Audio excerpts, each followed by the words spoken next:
Yeah.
बंद कर सगळं सेट आहे मॅडम बाय विचार सर तुमचे काय काय प्रश्न विचार.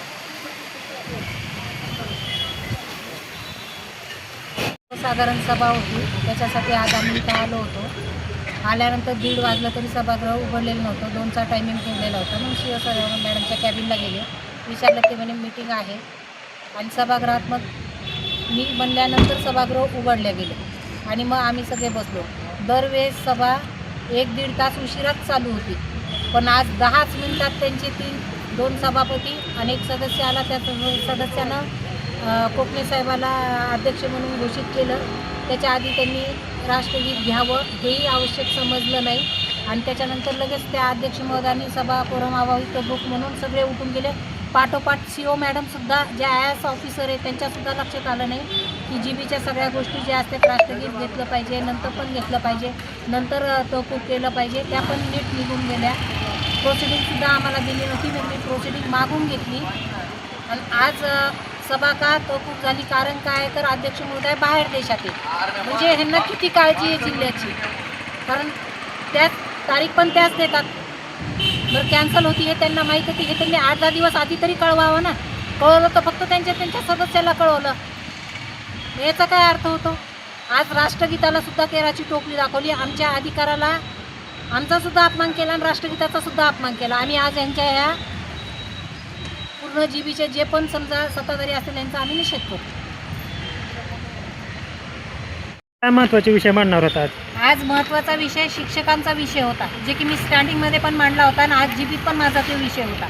16 लोकांना नियुक्त्या देऊन 4300 शिक्षकावर यांनी अन्याय केला होता. आज एवढा महत्त्वाचा प्रश्न असताना एवढे महत्त्वाचे विषय होते आजच्या याच्यामध्ये. पुन्हा वित्त आयोगाच्या 15 वित्त आयोगासाठी मी आज शेवटचं त्यांना संधी देणार होते की सगळ्या सदस्यामध्ये तुम्ही समान वाटप करा. समान वाटप तुम्ही जर करणार नसाल तर आम्ही कोर्टात जाऊन स्टे आणू आणि ह्याचं बी जिल्ह्याचं जे काही नुकसान होणार आहे याचं सर्वच श्रेय जे कोणाचं राहणार आहे ते अध्यक्ष महोदयाचंच राहणार आहे. कारण की आमच्या सगळ्याच्या निधीवर सुद्धा अन्याय होतोय, सगळ्या जिल्ह्यावर अन्याय होतोय, शिक्षकावर अन्याय होतोय. आज महत्त्वाचे प्रश्न GBमध्ये असताना सुद्धा यांनी ह्या पद्धतीनं जे आज GBचं या प्रशासनानं बी त्यांना जी साथ दिली याचा आम्ही जाहीरपणे निषेध करतो. तुम्ही काय सांगा. सांगायचा विषय म्हणजे काय आहे की काल परवा शिक्षकांनी इथं लाक्षणीय उपोषण केलं, या संदर्भात आज GBमध्ये आम्ही तो प्रश्न घेणार होतो. तो प्रश्न कुठंतरी त्याला बगल द्यायची किंवा आम्ही ज्या प्रत्येक आमच्या सदस्यांनी प्रभाग समितीच्या बैठका घेऊन आमच्या मतदारसंघामध्ये ज्या ज्या कामाची गरज आहे ती कामं घेतलेली होती आणि त्या अनुषंगाने आम्ही आज या जीबीमध्ये मांडणार होतो. पावसाळ्याचे दिवस आहेत, 1962 सालच्या शाळा आहेत आपल्या जिल्ह्यामध्ये. शाळा गळतात आणि गळणाऱ्या शाळा दुरुस्ती असतील किंवा नवीन वर्ग खोल्या द्यायच्या सोडून यांना अभ्यासिका आणि विमानतळावर जसं संडास बाथरूम असतं त्या पद्धतीचं संडास बाथरूम करायचं. पण जर मूळ गाभावे विचारात घेतला तर तिथं वर्गात विद्यार्थ्याला बसायला जागा नाही, शाळा गळत्यात, डेस्क व्यवस्थित नाहीत, लाईट नाही, पाणी नाही. अंगणवाडीचे प्रश्न आता माझा डोकी मतदारसंघ आहे. एका डोकी गावामध्ये 20 अंगणवाड्या आहेत. कुठं शोषखड्डा नाही, कुठं लाईट कनेक्शन नाही, कुठं नळ कनेक्शन नाही. या जे पायाभूत सुविधा आहेत ते प्रश्न बाजूलाच राहिले. यांचं फक्त एकत्रित निधी करणे, एकत्रित टेंडर करणे, कमिशन घेणे आणि त्यांचा फायदा बघणे हा एककलमी कार्यक्रम त्यांनी राबवलेला आहे. आणि ह्या सगळ्या प्रश्नांना बगल द्यायची एक काढता पाय म्हणून ही आजची जीबी कॅन्सल केली आहे.